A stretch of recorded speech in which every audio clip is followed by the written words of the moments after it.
I was in a debate. I won't call it a debate. It was a panel. I didn't really get to chew them up like I wanted. But it was about 6 weeks ago.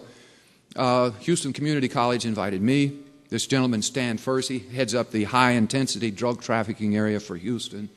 Long-term, 40 years of wearing the federal government badge. He's an officer, National Office of Drug Control Policy. And he said, do we really want another alcohol? As if these drugs somehow don't exist, that they're in some vacuum.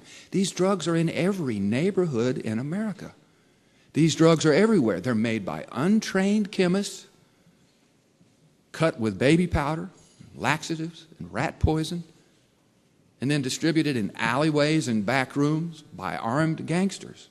Is that really how we want these drugs to be controlled? I made a trip to Bolivia last November. I wanted to find out what's the impact of this U.S. drug policy on the international scale. I found the people of Bolivia to be loving, kind, gentle, honest, friendly, almost the Boy Scout credo, just good people. Nobody down there does cocaine. And why? They have coca, the plant. It grows just about everywhere. It's sold openly, legally in the marketplace. Everybody, just about. I didn't find anybody who didn't, I'll put it that way. Everybody from the justice minister to the Christian ministers I met, from the prison guards to the prisoners. Everybody does coca.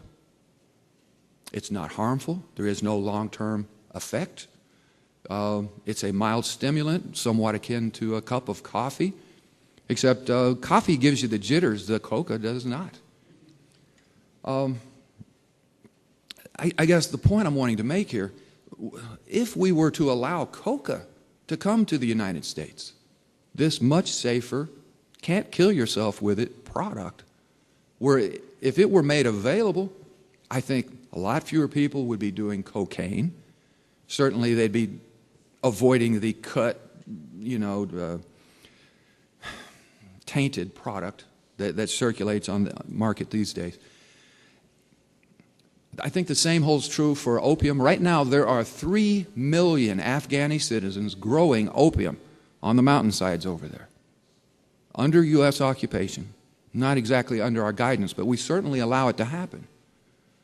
And the rationale I hear from the folks in D.C. and elsewhere is that were we to stop these Afghanis from growing the opium, they would rush headlong to the arms of the Taliban. But what's happening now?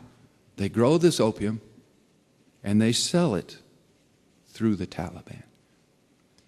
One way or another, this misguided policy does nothing to help our international security in the long run. It does nothing to help our national attitude, outlook, standing in the world.